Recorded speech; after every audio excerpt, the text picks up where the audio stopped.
Hello mga ka-viewers, welcome back po sa aming channel. Maulan po na umaga. Oops, sandali. Suot lang tayo ng shoes. Yan. Gahatid po kami sa school. Malakas yung ulan, no?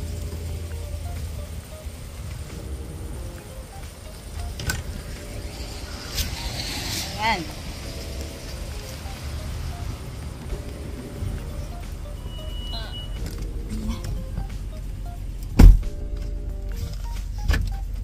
Maulan na umaga mga ka-viewers. Dudong. Good morning. Bang bang. Si Denise may ubo. Uso kasi yung flu ngayon. Tapos ako parang may sipon-sipon din kasi parang nagkakahawa-hawa na.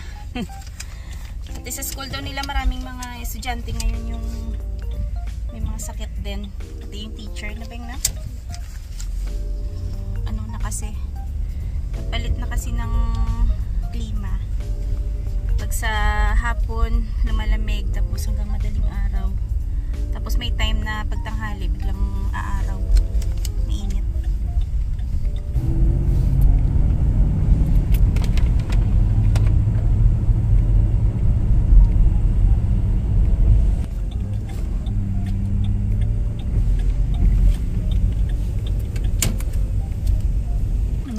May baha po dyan sa corner. Medyo malalim, ano?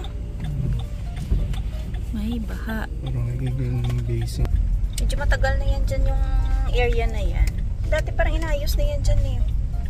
Pero, hindi inayos yung drainage. So pag gagantong medyo malakas yung ulan, na iipon yung tubig dyan sa gilid.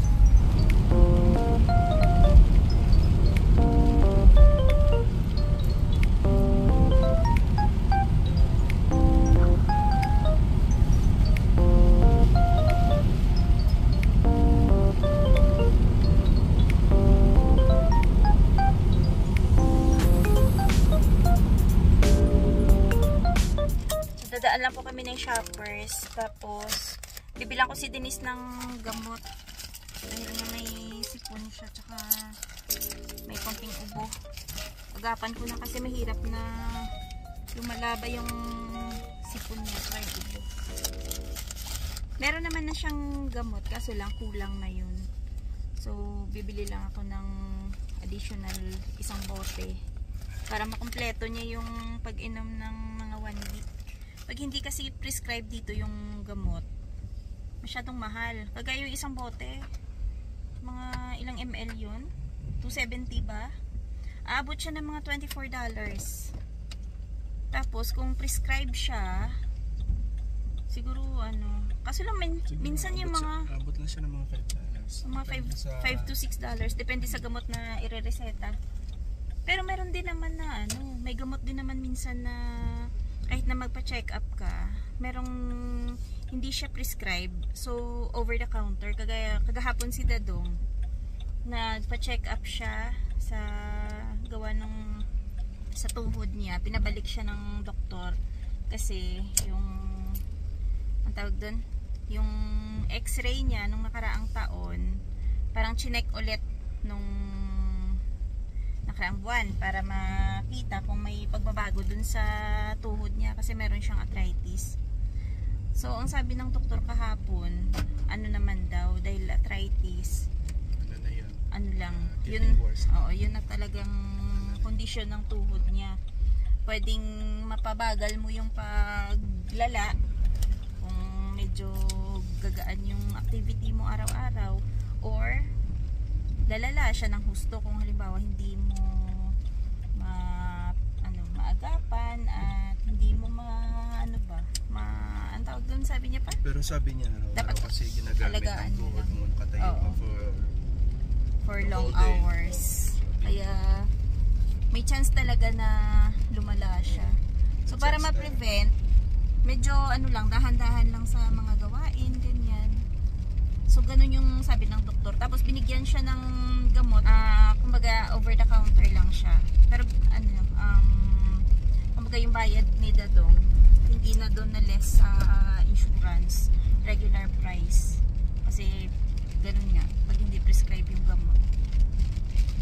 Kaya itong kagaya kay Denise, medyo mahal siya. Kaya itong kay Denise, dahil hindi nga siya prescribe, abot siya ng mga $24. Depende sa laki ng bote na bibilhin mo, ng ilang ml. At ayun, kahapon din may nagpa-check up din dun sa clinic pala na siguro mga bagong dating at hindi pa naayos yung health card nila.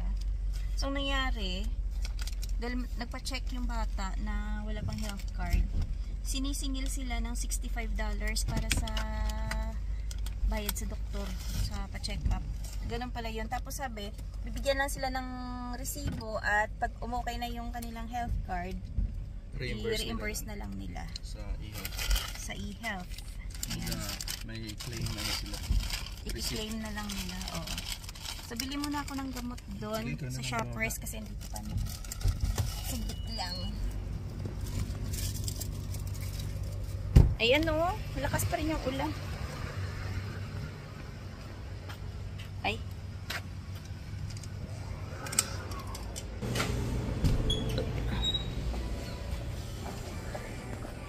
So, saan yung dito sa kabila? Ayun. Ay, ito. So, ito yun. Pag itong medyo malaki, 270 ml, 25.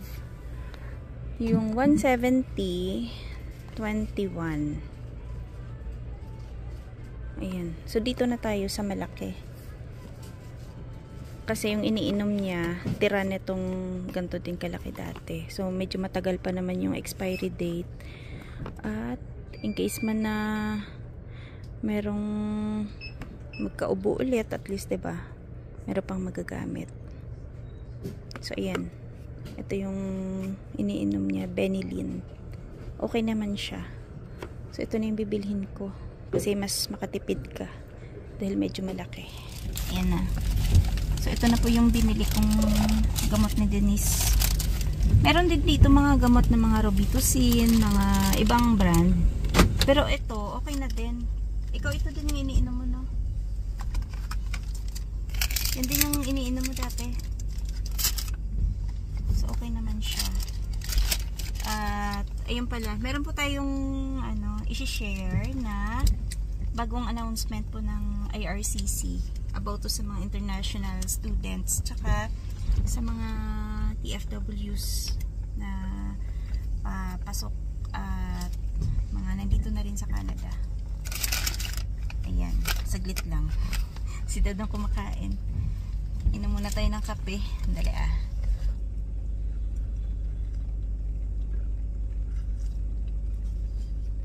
Ayan o. Andito pa kami sa harap ng Shoppers. Ang daming bumibili ng mga gamot sa ubo tsaka sa sipon. Usong-uso nga daw kasi. Tsaka flu season talaga ngayon, no? Gantong panahon, diba? Palit ng klima. So, yun, ilagay ko po dito sa screen kung ano yung article na babasahin ko. Kasi, parang additional announcement to sa previous na in-announce din ng IRCC. Patungkol dito sa mga temporary residents dito sa Canada. In-announce po to September 18, 2024. Sabi dito, in response to the evolving needs of the Canadian immigration system, the Honorable Mark Miller, Minister of Immigration, Refugees, and Citizenship Canada, unveiled significant new measures aimed at managing the influx of temporary residents, particularly international students and foreign workers. So, yung number 1, reduction in study permits for 2025. Nakalagay dito, one of the most notable changes is the reduction in the intake cap for international student study permits starting in 2025. So, ayan. So, ibig sabihin, sabi dito, i-reduce na naman po nila yung pagpasok ng international students dito sa Canada.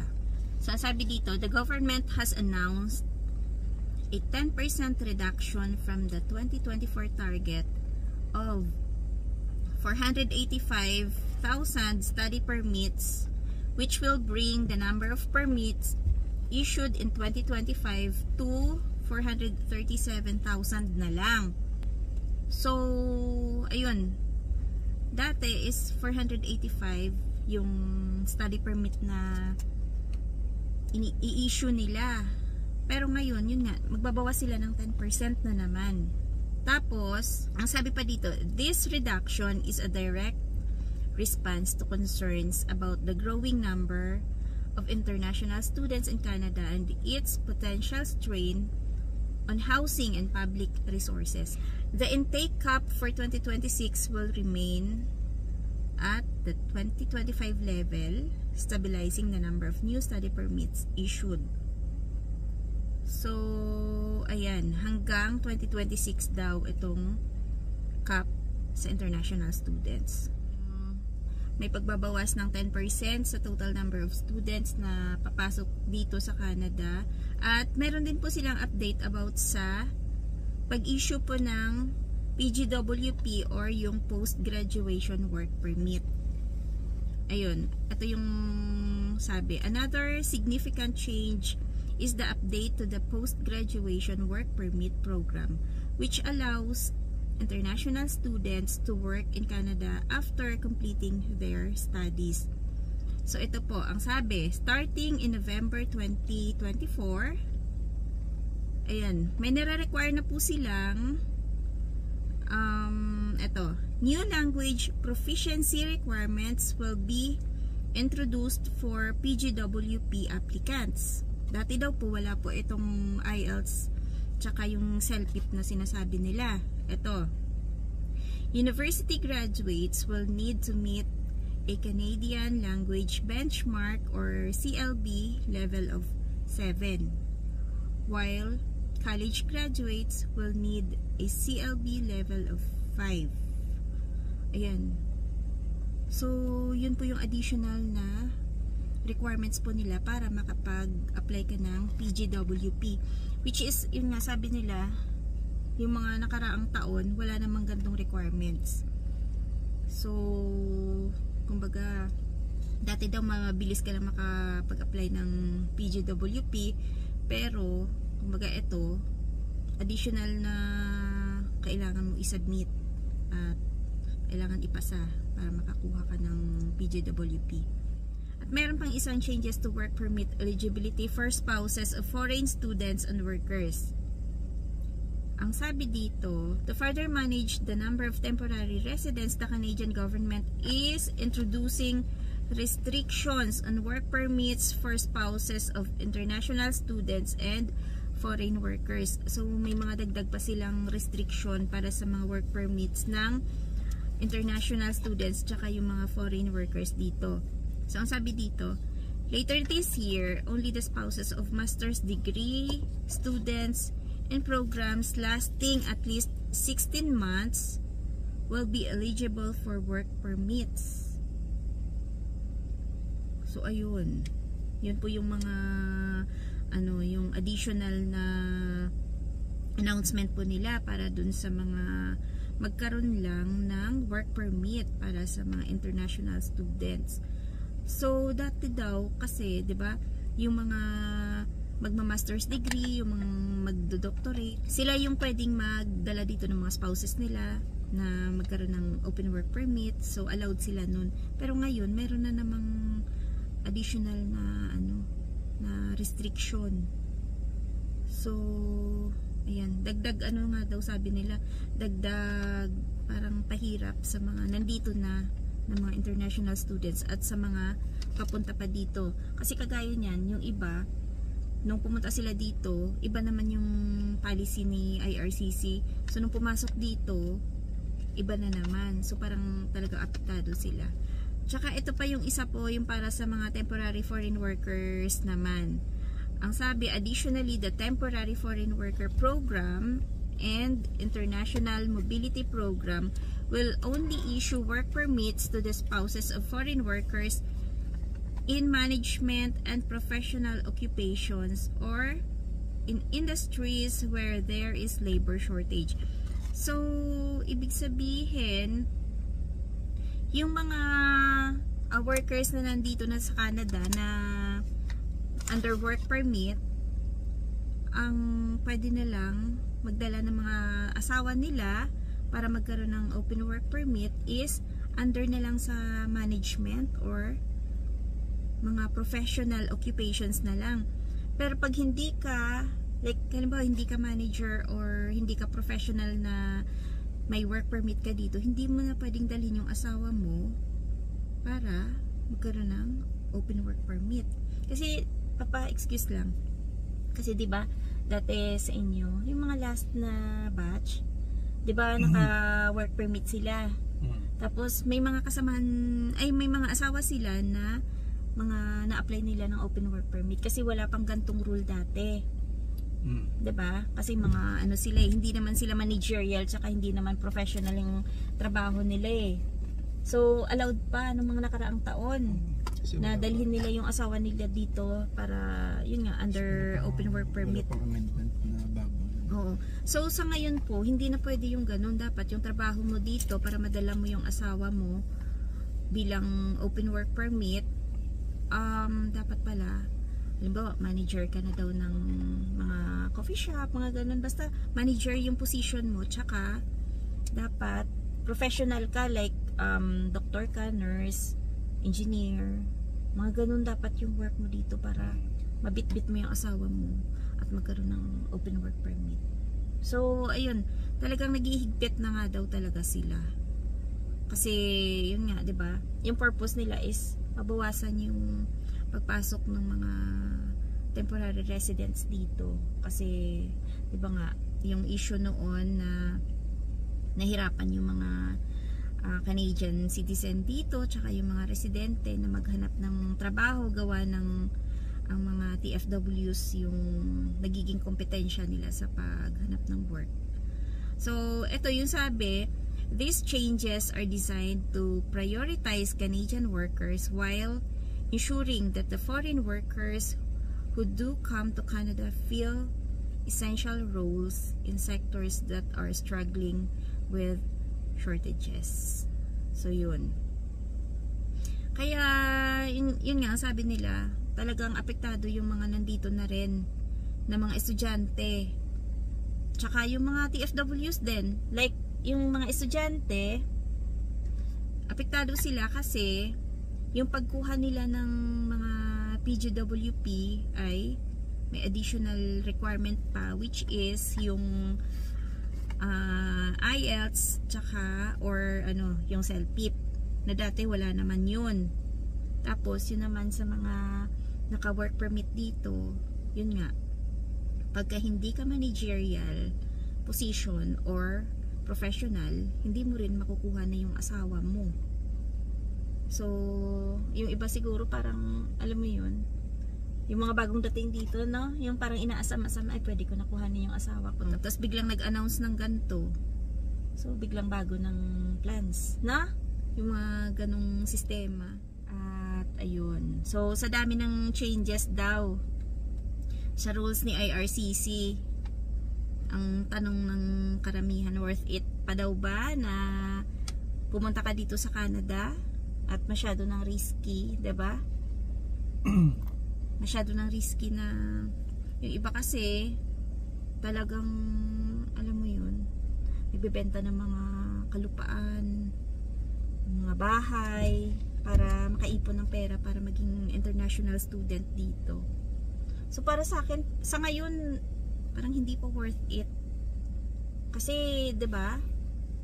Masyado ng ano, mainit ang usapin. Mainit yung issue ngayon, tsaka masyadong kailangan mo ng malaking pera eh para makapunta ka dito kasi 'di ba nga yung makapasok ka lang dito bilang international student, magiging masteral ka or doctorate ka. So dapat po pag-isipan talaga kung sa mga nagbabalak pa din na maging estudyante dito, maging international students, dapat pag-isipan mabuti or medyo pakalmahin muna yung mainit na issue ngayon dito sa Canada kasi hindi basta-basta yung gagastusin mo. At mahirap na, 'di ba? Maipit ka sa ganong sitwasyon na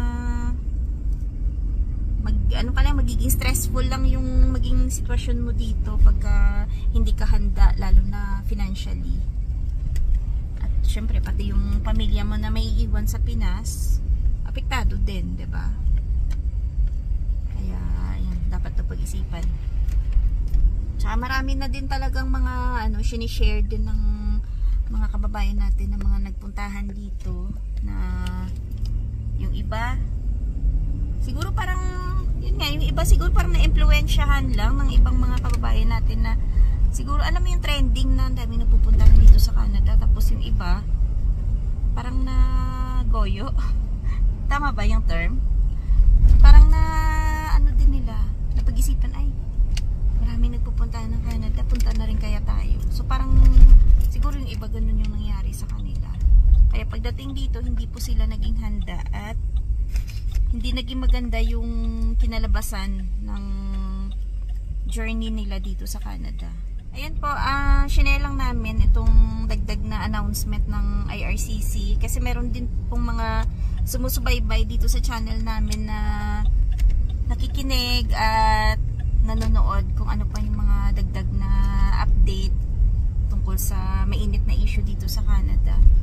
So ilagay ko na lang po dito yung yung article na binasa ko. Tsaka pwede nyo rin po i-check mismo sa IRCC sa website po nila kasi nandun po yung detalyado na update nila tungkol dito.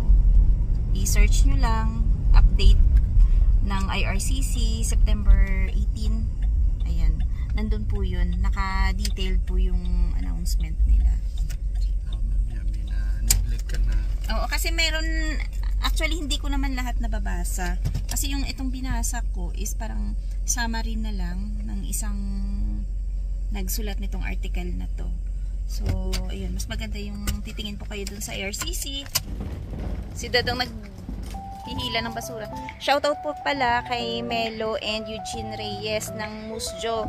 Sabi ni Godfrey Maranyon, ayan, ang tagal na namin hindi nakapunta ng Musjo. Dumadaan lang kami dyan pagka yung nasa highway lang, pero mismo sa city hindi na kami nakapunta. So shoutout ulit kay Melo and Eugene Reyes, ayan, tsaka kay na rin, Godfrey Maranyon. So dito naman kami sa bahay. Bye bye, ingat. Thanks for watching.